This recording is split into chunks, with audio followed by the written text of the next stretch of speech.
Hello my lovelies and welcome back to another video. Today we're going to play with some new makeup launches from Sephora. Let's start with the first one by Rosie Ink. This right here is their new Skin Enhance Luminous Skin Tint. $49. What is this? They're saying it's a radiant skin tint that visibly plumps and smooths the skin while delivering a sheer coverage. I have number 10, and along with this I picked up her new number 3 foundation brush. This right here retails for $32. Interesting. So let's go back to the skin tint. So they're saying this has a radiant finish, it has a light coverage, it's supposed to be hydrating, and it's good for dullness and uneven texture. So what they're saying how to use is pump onto the back of the hand, and then with the foundation brush you're going to activate the micro encapsulated pigment spheres and then blend gently onto the face. Let's go for it. I'm gonna start off with maybe one pump. Ooh, okay, that's what that looks like. It's quite liquidy. So let's take the foundation brush and kind of swirl it into the brush, work it in, and then let's go onto the face and see what kind of coverage we get, what kind of finish, and then of course how it's going to wear. The foundation brush looks really nice. I like the angled look to it. It's very, very soft. It has a little bit of density, but it's not too dense, but it's very soft. Ooh, and I like the size of it as well. Let's try it out. Okay, so when I actually mixed it for the B-roll with my finger, it didn't mix well together. It's kind of like oil and then water was just sitting on top of each other, not wanting to get mixed. So I can see why they're saying use the foundation brush and kind of mix it into the foundation brush. I have the one pump. I'm gonna start right here. Wow, there's like no coverage. Wow. Where's my coverage? I feel like you kind of see a little bit versus this side. This side, it's a lot more pink. This one's a little bit more even. Maybe? It honestly feels like I'm putting nothing on my skin. But I can feel the product. It's definitely a little bit more tacky. Is it in my head? Or is there a little bit of coverage? Because it looks like there's nothing on my skin. Second pump. And working that into the brush. This is a very weird product. I don't know I feel like it's messing with my head right now. Like you can see the product going onto my skin, right? But then it just kind of disappears. The brush is really, really nice. I like the size, I like the shape. It's very soft and it seems like it's blending really nice. If anything, I like the brush more than the product itself. The product is very liquidy. It's very light in texture. It actually feels really good on the skin when you're applying. Like I said, it has that cooling sensation, which is really nice. I'm just stamping it in areas where I want a little bit more coverage. If I can get more coverage. It's very radiant. Look at that. Wow. Is this too radiant? Maybe on the forehead? But I do like it on my cheeks though. They look very healthy and flush of life. It definitely color corrected. It toned down the redness. I can see on my cheeks from both sides. It has a little bit of a little bit of a tackiness, but it feels really nice and comfortable. It has kind of like a plumping feeling on the skin, which feels so weird. Like this texture is so weird. It's so interesting. But the one thing I'm noticing, I don't know if it's the color or what, but my forehead, I can actually see the product sitting on top of my forehead. I don't know if you can see that. It's just kind of stuck there. Like right here, especially in the hairline on my forehead, it just looks weird. It kind of looks gross, honestly, in the hairline. It's just stuck and it's not wanting to blend in because once it's on the skin, it kind of just starts setting down and it just, I don't know, it's weird. That's why this product is weird to me. I don't know how I feel about it. I do want to take a little bit with my hand, my fingers actually, and kind of just work it into my skin even though I already used the brush, even though they're not recommending to use your fingers. It looks curdled. That's the word, curdled. Let's see if it's gonna work good with fingers. This product does dry down really fast. But you can see, you can use your fingers also. You don't need to use a foundation brush. It's just you would have to kind of sit here and really buff it into your skin and really work it into your skin. But also you can see that, you see it sets. So you really have to work fast with this product as well, which is really weird on one hand. It's super liquidy, but it sets really fast. It's used the Rosie Ink concealer. I have shade LX number 10. This concealer is super full coverage, which I actually really like her concealer. I do have new setting powders that I am just going to use right under the eyes. I have one by Say and then one by Rare Beauty. So let's start with Rare Beauty. This right here is her Always an Optimist Soft Radiance Setting Powder, and I picked up shade Light. $22, and it's supposed to be a silky, do-it-all, talc-free loose setting powder to visibly smooth, blur, and control shine for a soft, natural finish and all-day comfort. Probably don't want too much since I'm only doing we're gonna do the right side. Let's do the right side with Rare Beauty. And this right here is what the brush looks like, $28, and this is their Always an Optimist powder brush. It's nice tapered, it's pretty long, it's very soft. It's not too dense. Ooh, that's so soft. I love her brushes. Every brush that I've tried, I love every single one of them. Let's take this, work it into the cap, into the powder. I like that it's a good size. It's not too big and overwhelming. Ooh, okay. Just kind of tone down everything, like the shine. Soften everything. Ooh, and I'm just going to focus under the eyes just because I already know how the concealer wears. I'm not going to do the rest of my face because I want to see how that skin tint is going to wear on its own without setting it. That's really pretty. You can see the difference. This is a lot more shiny. It's a little bit more intense under the eyes versus this is a little bit more soft, but it's still a little bit more, it looks more controlled, if that makes any sense.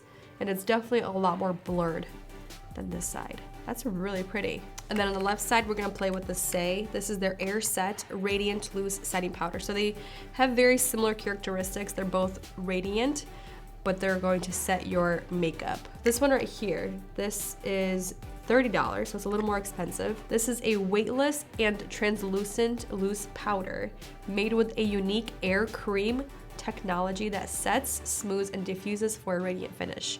What is an air cream? I feel like this one's a lot more radiant. You can actually see like tiny, tiny little flecks of shimmer in this one. Interesting. I don't know how I'm gonna like this texture or how I'm gonna like it under the eyes because it kind of feels wet, but then not. What is happening right now? And then I also picked up the brush as well. This is the Fluffy Brush Multi-Use Targeted Powder Brush. And this retails for $25. Like, do you see how it gets stuck? It's not like a typical loose setting powder. It looks like it's wet, but then when you touch it, it's not. It's weird. I feel like there's way too much glitter in here for my liking. It's kind of reminding me of the Laura Mercier Secret Eye Brightening Powder, but that one is just so finely milled and it just looks so nice under the eyes because it does have a little bit of like a glitter property, but you don't see the glitter under your eyes. Okay, so I worked that into the brush and let's put that right here under the eyes and just set the concealer. It does look really pretty though. I do like how tiny the brush is, but it is a little bit scratchy. But wow, the under eyes look really nice. They're set. It doesn't look super, super radiant, but it doesn't look flat and super matte and drying under the eyes. Ooh, it's actually really pretty. I think I like the Say one more than I like the Rare Beauty, which I didn't think I would because of that weird texture from Say Beauty. I feel like it looks a little bit more smooth than this side. I feel like with the concealer up close, I can kind of see the concealer creasing a tad with the Rare Beauty versus this side, it's just completely smooth and I'm not seeing any kind of creasing or cracking from the concealer. Let's move on to mascara. I have two new mascaras that I'm really excited to play with, and I'm not gonna use anything else on the eyes like eyeshadow, whatever, because I really want to see how the mascara looks on its own and how it's going to wear throughout the day. So let's start first with this one right here by YSL. This is their new Lash Clash Volume Extreme Volume Mascara. This looks really exciting. Let's just quickly talk about how big and massive this mascara tube is. I mean, it's excessive. It's $29. So this right here is a couture mascara with an intense black finish and an oversized brush and fragrance-free, paraben-free formula for a buildable black color and massive volume with up to all-day wear. Wow, it's a big wand. And the wand has the boar bristles. They're kind of spaced pretty far apart. They're not super tightly packed. This might be a pretty good mascara to really get it into your lashes because it's really spreading the lashes apart and separating the formula through the lashes nicely. It's a very black mascara and it's definitely a drier formula, which is what I expect from a volumizing mascara. I'm kind of concerned because it's such a dry formula that it's going to flake a lot. So the next mascara is by Sephora, and this is their Big by Definition Defining and Volumizing Mascara. $12, which the price point sounds very phenomenal. It's a long-wearing mascara that provides fuller-looking, well-defined lashes while supporting your lash health. Ooh, they're going for the health. I like this. You get big, volumized lashes, but also healthy lashes. Formulated and enriched with plant-based proteins and vegetable-derived waxes to smooth and condition lashes. Nice, okay. Okay, I like it, I like it. It's a very, very typical boar bristle brush, but you can see it's a lot more tightly packed and it's very skinny and slim in comparison to the YSL. I don't know why I'm comparing these two mascaras to each other, but I just felt like, why not? Because they're so different. But similar formulas because they're both volumizing. But you can see the difference. YSL, Sephora. This one looks like a lot more of a wet formula. So let's try it out. Oh yeah, it's a lot more wet. But it's also not really doing much for my lashes because it is so wet.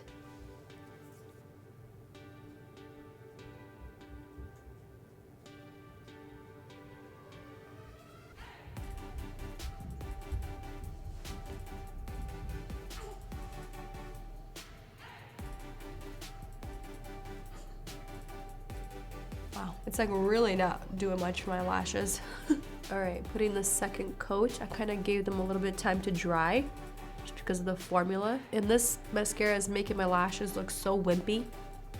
So far, I like the YSL much better because I feel like you can still go pretty light-handed, but then go really heavy-handed with this mascara if you really wanted to. The Sephora one, it's super, super light and you can't really build it up. It might be a really good lower lash line mascara if it doesn't go anywhere, because that would be incredible because I really like the wand for my lower lashes with this. Very easy. So for lipstick, I have one, I have two, but it's the same formula. This is by Huda Beauty and this is their newest Liquid Matte Ultra Comfort Transfer Proof Lipstick. $20 each. I picked up two shades. We have Perfectionist. Wow, that is very, very pigmented, very creamy. Oh my. And then we have shade Baby Doll. Why does that look so funny? This transfer proof long wear liquid matte lipstick is now better than ever.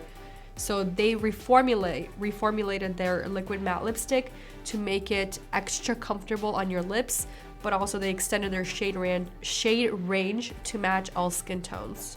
Interesting, interesting. And I thought this would be the perfect time to test that out liquid lipstick when my lips are all chapped from this super dry weather. Yay. This better be super comfortable.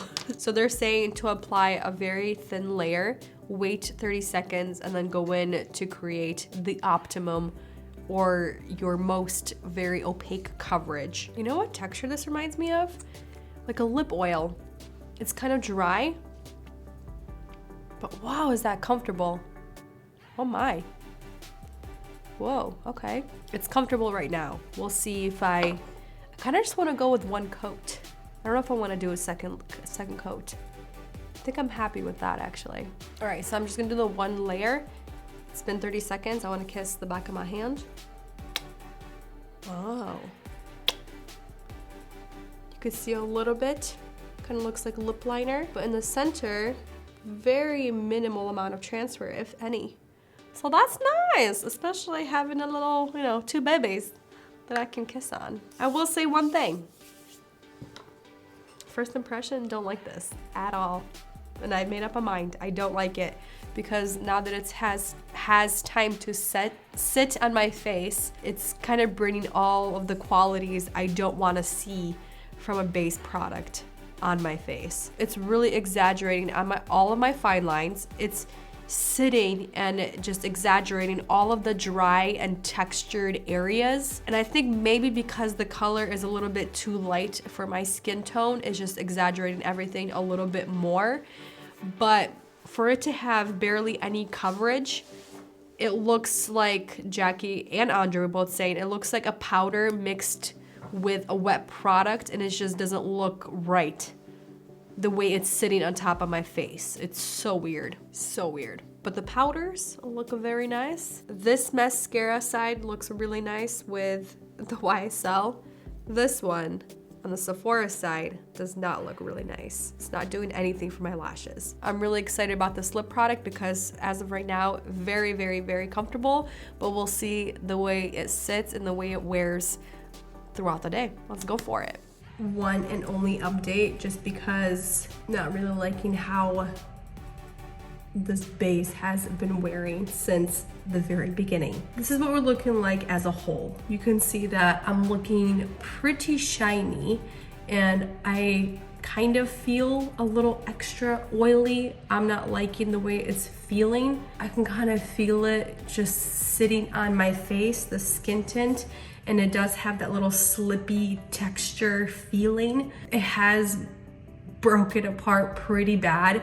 You can see that it's stretched and it's cracked. It looks dry, it looks oily, but then it also just looks really kind of cakey without the coverage. For example, I'll show you right here on my face, like where my smile lines are. You can really see it just looks like a lot of product is on my face without the pigment, but you can still see it sitting on my skin. It's the weirdest product I have put on my skin. And then on my forehead, it looks like really, really, really old foundation that has been sitting on my skin as if I applied it 48 hours ago and I never got to wash it off my face.